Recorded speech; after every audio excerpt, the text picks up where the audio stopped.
Hello, it's Jake Bryan here for the 13th episode of the Dappcast. Today, I'm joined by the lovely Doug Horn of Telos. How are you doing today, Doug? I'm doing great. Thanks, Jacob. How are you? Oh man, I don't know. It's been like this last week where I just feel so alive. It's amazing. Anyway, It's incredible time. Is it like EOS related, or did you fall in love or what? it's just therapy. It's just like I went through something, I get to let it go, and I just get to be me all the time. And it's like addicting. That's great, man. That's Yeah, fantastic. yeah, it's absolutely amazing. So That was a gift. Roll with it. yeah, life is a gift, and I've learned that lesson a Yeah. lot. I'll tell you more about that later. But All anyway, right. so one thing I ask all the newcomers onto my podcast: one, how'd you get into crypto? And two, how'd you get into EOS? But since you're in Telos, let's see how you get into EOS and then into Telos. Yeah, Yeah, you bet, because we started off in EOS. yeah, I got into crypto some number of years ago. For a long time, I was just under the radar. I was like a lot of people who are super passionate about it, involved, but don't want to put a target on their forehead or anything else. yeah, I was not super early, but I was, I've been in it for a little while. I had a mining operation.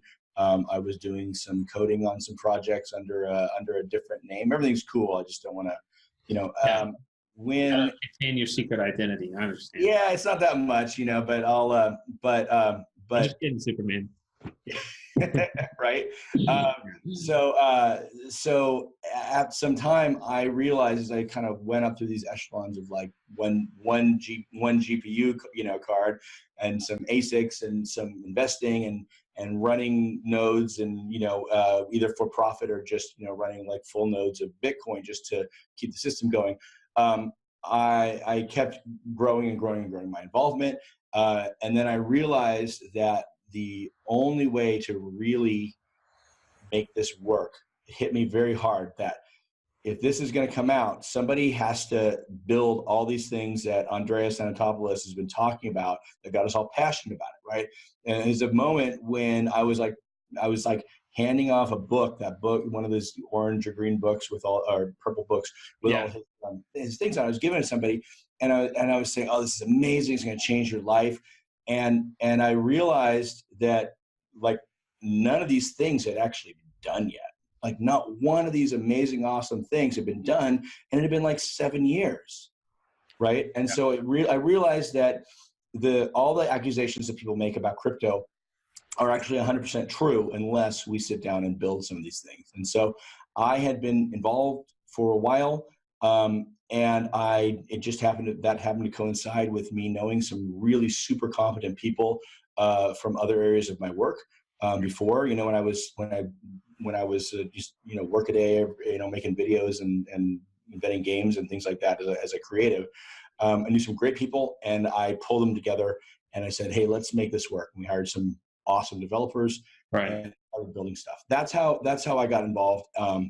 Because I like you, we talked a little bit before. I mean, I think we both, and everyone probably watching this, believe that building dApps is what's going to make this work. It's what's going to deliver the promise. And so I wanted to be part of delivering the promise. And I also thought it was incredible opportunity. And also, I mean, a lot of things about crypto, I'm certainly not bored with it. It'll keep you excited forever. But I mean, like I had done that, and I saw a time where mining was, where even somebody like me who had a middle size, Mining feet a hash, operation. I was not going to be able to compete forever, and I thought that also things needed to happen. So that rolls into your question about how did I get into EOS. So I believe that certain things have to happen if you're going to have mass uh, adoption. A couple of those things. One of those things is you can't push a button like what do regular people think, like normal people, non-crypto people. We in crypto have all accepted this fact that you can push a button on a computer and go make a cup of tea and then see if this transaction that's free and immutable and everything and all the great things about it, see if that's gone through, right? But normal people aren't going to be handling that. So even with Ethereum, like a 12-second block time, because of how stacked the mempool is there, It's just, it's, you know, it could, Then you got to pay 30 cents to have a transaction go through. right, in minutes. And you have to, and also it's not even just the money. Like if it was always 30 cents, I think that would actually be fine. It's this like little, you know, like even people who don't play, like even people who don't play gambling games on Ethereum are playing a gambling game on Ethereum because they're trying to figure out how many gigaway they're supposed to, you know, is the optimal number to get their thing, you know, done. Right. Yeah. It's like always a game and it's never fun. So, so I'm a person who makes everything a game, but it's true. You know, it's like, oh, do I want faster or fastest or, you know, so it's just an extra complexity, right? What people want, what people are used to, what we've trained every modern adult to do and child too, right? Is you push a button and you've got about a half a breath and then you need to know if something happened. And if it happens any longer than that, then that stuff is broken, right? That's what we accept. And I don't care if it's your mom or your brother or you know, some guy who has never made it through high school or a PhD or a 7-year-old. Everyone thinks if it takes more than 2 seconds, then it's broken. Yeah. Right? That's just a fact. So EOS offered that. And it also offered, like you said, you didn't have to have that extra input. You know, you pay for it, you know, in staking. You don't pay for it in at the moment of transaction. And that's great because then you can have a lot of transactions, right? And you don't have to constantly be doing this. And therefore you don't have to really think about your transactions. Yeah. So I thought that was huge. I thought that the concept of governed blockchain was a place that we needed to go for mass adoption because, again, you know, the biggest risk for anybody in crypto is losing their keys, right? We hear like nobody has ever actually had a Bitcoin stolen. Let's be really clear. I am not anti-Bitcoin. I'm not anti-proof of work. I'm not an anything maximalist. I'm a broad portfolio person. I think there's a lot of different use cases, but for common usage, you know, fast is good, right? Yeah. Like the ability to kind of come back from lost keys or stolen accounts through phishing, right? Because it's never actually stolen by somebody cracking your keys. It's only stolen by, you know, human interaction. Those types of things we need to fix if we're going to adopt it. And I also think actually we need more responsible action by people in leadership positions in crypto. Like if you want to be respected, you have to be respectable. And that's something I hope to you know, lead if necessary going forward from this. But yeah, those types of things brought me into EOS because I thought that they were needed, and I thought that was the right path towards mass adoption. No, yeah, I completely agree. When I finally, you know, took my head out of my butt and actually read about what EOS was about and how it could solve all these issues, I was like, wow, you know, I really felt it. And so that's why I've gone all in on Steam and EOS. And, you know, once Telos gets up, I'll have my Telos. Yeah, you'll have some, if you're on the Genesis, you're going to have them. Get out there. By the way, we are doing, I don't know if you've heard this, we're doing something because our actual Genesis is extremely close to the EOS Genesis. And we were hearing from people that, hey, you know, that never lets there be a new class of early adopter on Telos. We're like, you're right. You know, it just propagates that. So we decided that 29 days later, 5 million blocks after launching, we are going to do a original snapshot, which is going to capture everybody who's interacted with it. So that gives people who just say, great coins, I'm selling them, a chance to sell them. It gives people who are like, great coins, I'm buying them, a chance to get them on there. It lets new blood come in. It lets us have an early group of people who are excited about it, who are engaging with it because they've opted in. And so we're going to take a snapshot of those people, and we're going to suggest that the airdrops that come out on Telos consider using that as a good sample of people to airdrop to. Right. And then you are also doing a lot in reference to governance. That's you know, because there's a lot of let me give a little bit of backstory for the viewers. When EOS was starting, there was a lot of people who were victims of phishing attacks, but they didn't have any sort of governance mechanism involved to actually do on-chain communication, to send from the judiciary, ETAF, stop orders on certain accounts where they actually phished a lot of people's EOS to and transferred it on the Ethereum blockchain. And so those were eventually allowed to go through, and people were allowed to get rid of those coins out of those accounts and basically wash those accounts. And then now on Telos, you guys completely stopped that, and you've worked on on-chain governance before you launched, so you can actually address those issues. Is that correct? That is correct, with a few caveats. Number one, there's no way to totally stop all bad action from people. That's a very high standard. I can't say we're going to do that. We're going to hopefully have a better set of tools for people. Right. Also, I want to say, we are in a very beneficial position in that we got to learn what was important from EOS. So we're lucky, right? And also we'd be idiotic to see that and not say, oh, if we're going to launch a new chain, we got to solve that problem, right? So it's not really an EOS Telos thing. And for those people who got their stuff phished, I think the fact that EOS launched without all the pieces, without arbitration. I mean, some of these things don't directly come into it, but without a good set of wallets because when my group was one of the block producers on the original EOS, launch group, which nobody calls that anymore. But we were there and we were voting on all these things, and everyone was so excited to launch that nobody, myself included, at that time thought to say, wait a minute, we don't have voting wallets, we don't have arbitration, we don't have a worker proposal system, we don't have a way to ratify the Constitution, and we don't have, the Constitution itself is in some layer of doubt. So, that's on me too, right? Looking at it now, we see that there's certain things we can do, and so we're trying to do them. So we took another approach, which is instead of having like a countdown approach, and when you hit 0, you launch, yay. Yeah. Right. What we decided was, let's have a checklist, right?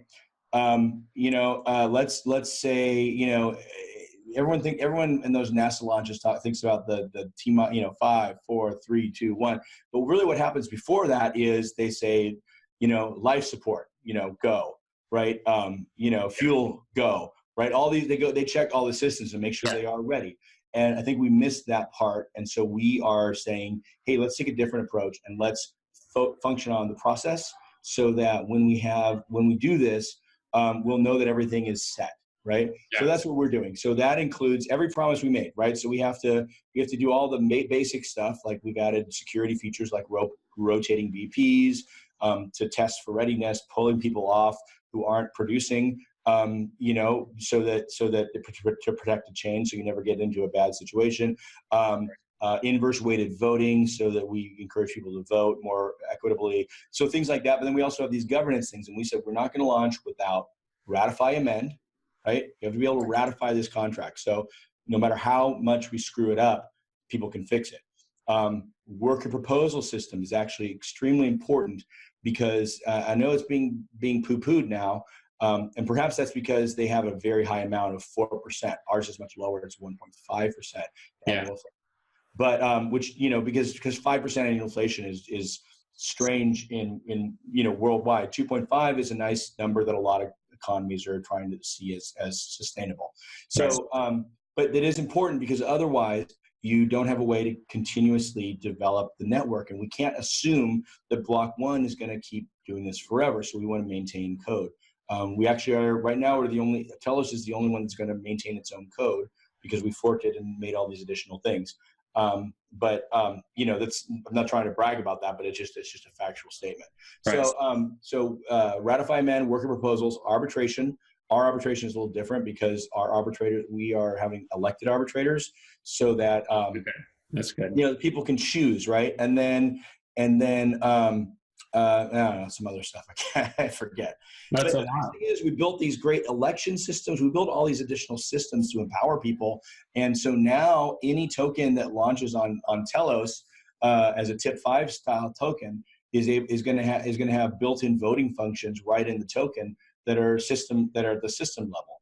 that's kind of a cool thing. Like and because people can use the voting system that they're used to using on chain, right? Yeah. Yeah. So it's, out of these things that we had to develop, some additional good features and tools arrived as well. Okay. No, I was just showing people when you were talking the different checklists we're doing. So, Yeah. do you have like a specified date as well? I know you have the checklist, but is there some sort of time crunch that you're trying to put on things so you can get it done as soon as possible? Well, there's a personal time crunch. I would like it to get done as soon as possible. Right.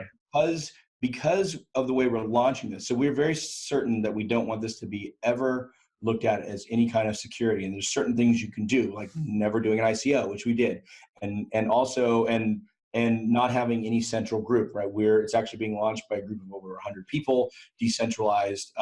So these are all good things. But one of the key things is you cannot have the token exist at all as a thing before the network exists. Right. And so we're adhering to that, right? So then it is by definition a utility token, right? It just says how you use network resources. And so because of that, we are probably I would say Telos is probably the only new chain launched in 2018 that can assuredly say that they have no risk of being called a security.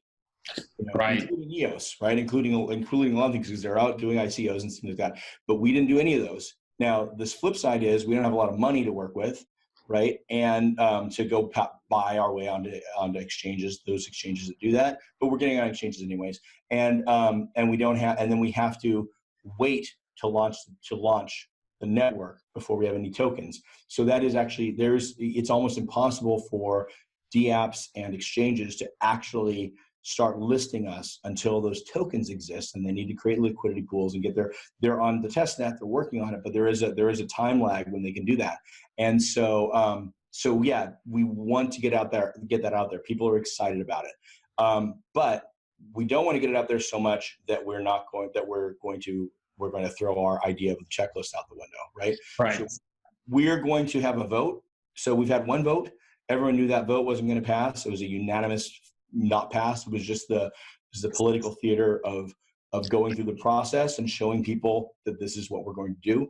But out of that, the one really great thing that happened is we looked at all the things we hadn't done, and we decided that 2.5 weeks later, which would be October 17th, we thought it was reasonable. We had a reasonable chance of being able to launch. So then we'll have another vote. Okay. Personally, I think that we will either do it on the 17th or the 18th or 19th, and then it will be done. I think we're very close. It's not a guarantee, but that's what I think. If I were a betting man, that's the way to bet on EOS bets or Telos bets. I noticed that somebody had. I did notice that somebody had already claimed the URL for Telos bets. So somebody's got something planned. I mean, Telos has alternate companies named that as well. So I was looking up Telos on DuckDuckGo, and I was like, I don't know, something with energy or something like that. Yeah, no, look, Telos is a nice short name that people kind of remember from college philosophy classes, and has a sort of an aspirational title to it. It's natural. We were able to actually trademark it for blockchain, which is good. Interestingly, there was another coin called Transcendence coin that after we came out, I'm sure it was unrelated, it was on their own, but right. But they then started adopting Telos for their token for whatever reason. They actually announced Transcendence before us, but then they changed it. They swapped it over to Telos after us. Whatever, but we are going to be probably popping the TM on there, just to protect it, for really so that the user base can have clarity around it. Right. But there's a Telos system, and so ours is technically called the Telos Blockchain Network, just to be really clear, so we don't step on anybody else's intellectual property either. But yeah, there's a lot of Teloses out there. Yeah. All right, and I have a couple of other quick questions. Do you have, so in regards to like the Telos Foundation itself, is that going to be a nonprofit that's associated here in the US, or are you going to another jurisdiction similar to how Worbly is doing it? Why does it have to be incorporated anywhere? Oh, it's not? Okay. So it's not even, okay. It's a decentralized, autonomous corporation or community or organization. Yeah, no, I just thought it might be that because you trademarked the name and you did some other stuff behind it, you might want to. Yeah, no, absolutely. So we trademarked the name. My company trademarked the name. Okay. We will hold it in trust until there's some recognized form of organization. Right. Until the world's governments better recognize the reality of a DAC or a DAO as a legal organization, I see no Yeah. reason to try to hodgepodge it into something that doesn't fit. Let's just, it's Just wait until the everywhere and premium. nowhere. Yeah. So, but it's voted by we just voted to adopt our method of handling that. It has a board that's elected from Telos voters. There's these tokens that are worthless except for they give a vote every 6 months. We'll bring more out. Right now, they're going to people who are in the community, such as all the community that's actually launching it, but also some real high achievers in the community rewards pool. We've also set out a process so that they can come in and receive those voting tokens as well. Right. And then moving forward, it'll be blog producers or journalists or anybody who's, people who are good at writing good thought pieces, developers, anybody who's doing stuff. Every 6 months, we're going to quickly look like who are the people in the community that are making Telos better. Let's bring them in. So it's as big a tent as possible. Awesome. No, I'm really excited about this. I was talking with the official Fuzzy today, Justin. Oh, yeah. Yeah, we had lunch today up in Nashville. Sir Fuzz a lot. Yeah, Sir Fuzz a lot. And he's just so excited about all these different chains that are going to come on board and how we're all going to be able to communicate together. And it's just, I don't know. He's excited. He was actually he actually came on, he believed in Telos very early. And so when we first did our announcement, it's very funny how much has changed in really just 12 weeks. 12 weeks ago, we made our announcement and we were very fortunate to have 12 people, to our groups on it. And Fuzzy was one of them, right? And that was actually great because he's really established and respected in the world. And I feel that probably helped a lot of people give us the time of day early on. 12 weeks later, it's such a big group and we've accomplished so much. It's in a very small way, right? But it's nice that we've in such a short amount of time been able to sort of get a lot of people interested in what we're doing. I think it helps that some of the reasons that we set out to do this, some of the things we were kind of trying to protect EOSIO from itself have actually unfortunately happened. If you're me, you think they were going to happen anyway, and this is just fortuitous timing. Certainly we didn't cause any of these problems. Yeah. It's just a feeling you get, and premonitions are real, and you need to go with your gut, especially if you've been right over and over again. I've been wrong many times, so and a lot of people have been wrong over and over. But it was not a premonition for me. It was understanding of how game theory works, and I've lived and worked in Asia through much of my life, and not much, many times. And I don't want to put this all in Asia at all. It's just a game theory. It's a human thing, right? It's a human thing. People will generally vote to, enrich themselves, right? There's if you understand game theory, there's a Nash equilibrium. A Nash equilibrium means the strategy that everyone is taking their best strategy, even when they understand everyone else's best strategy. And so the Nash equilibrium for EOS as it is for what I saw is for the whales, for lack of a better term, to vote themselves into probably 3/4 of the position, and keep a few very technically competent teams in one quarter of the positions or fewer, so that there's always a brain trust there to make sure to solve anything. But you don't need 21. If you really want to kind of control it, you just need that smaller amount of highly motivated, right? And then you take the rest, and then you let worker proposal system come off, and you siphon off 3.5% worth of that 4%, and the rest goes to and then Nash equilibrium for people at the lower end of the BPs is to have BP nodes that aren't actually able to produce because they know they're never going to be called on. Yeah. So that's the Nash equilibrium of EOS, in my view. I'm no expert, right? But it seems to be working towards that, and so I thought that there was a reasonable possibility that might happen, and that we could address almost all of that with the new rules of Telos. Awesome. Well, I'm definitely going to put a lot of links in the show notes below. Do you have anywhere in specific that to go? I do. Number one most important thing is there are people who lost their keys on EOS, like you were talking about, and it's largely because we didn't give enough wallets and we didn't do enough things. That's largely on us, right, as a group. So we are super committed to getting these people to know how to change their keys. One of the reasons we took the initial Genesis snapshot is because it would allow us to change all those people's keys and not have to try and figure out who did what after the snapshot, right? So there's a process. If you go to telosfoundation.io/recovery, you can find the simple process. There's actually two processes depending on what your situation is, but 99% of people are going to be on process one. For that, it says to download Squirrel. You don't have to use Squirrel. You get keys from anything you want. Just send the Ethereum message with the keys.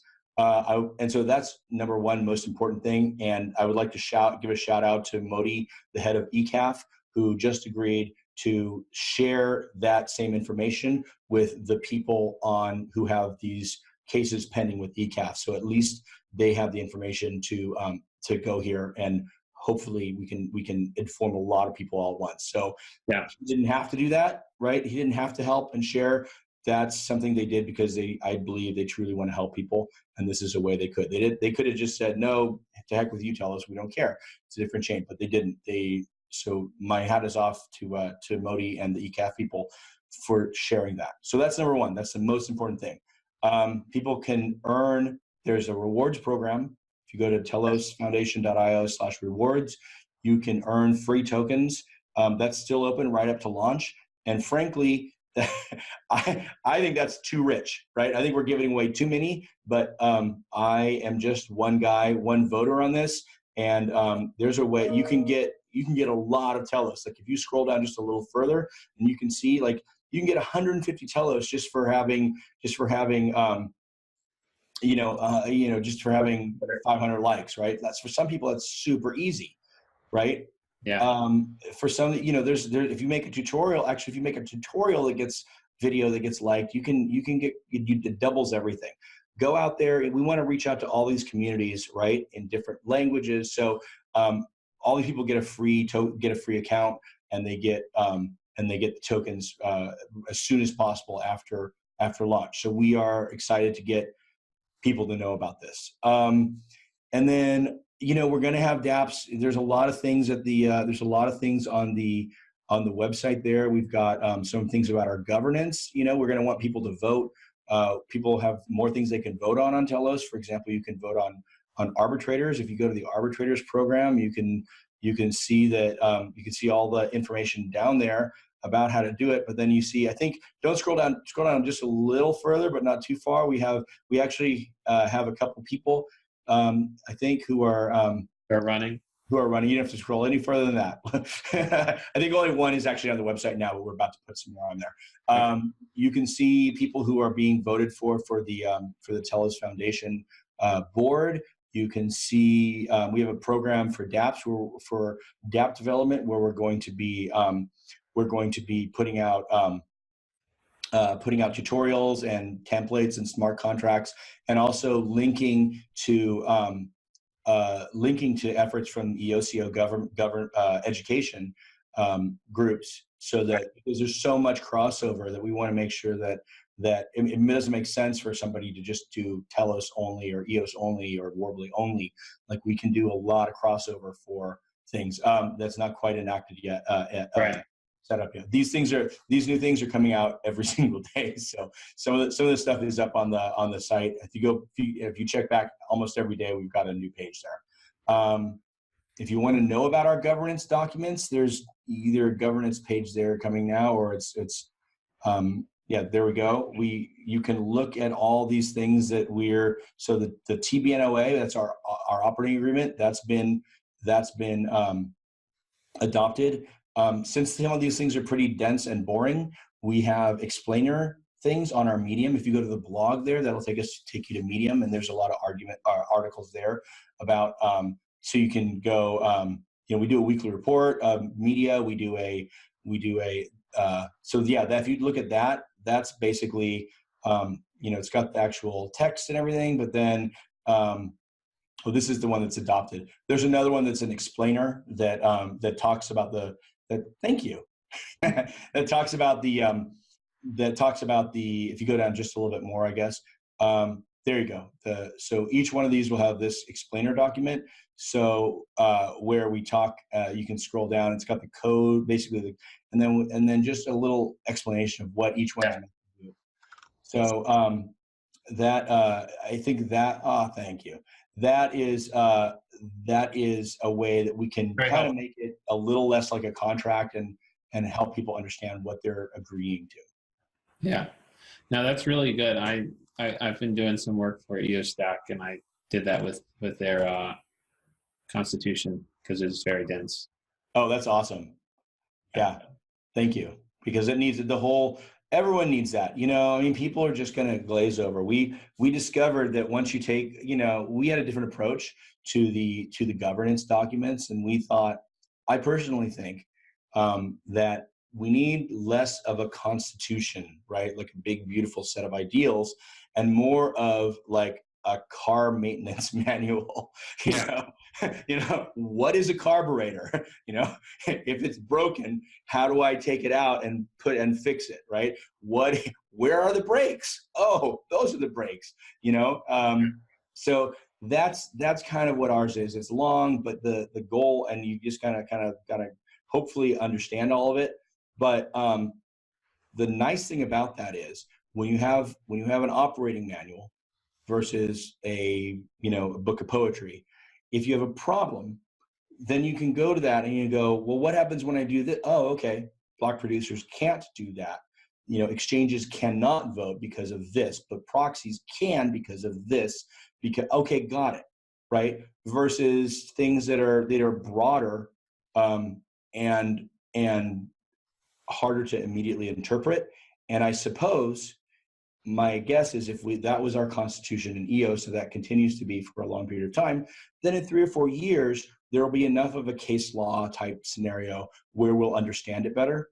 But it sure makes for a shaky start. You don't, every case for the first 5 years, every case is going to be the first case for something, right? And never the first case, That's a horror. It's great to go down and I was the first case for this. What happened? I got screwed because it was the first case.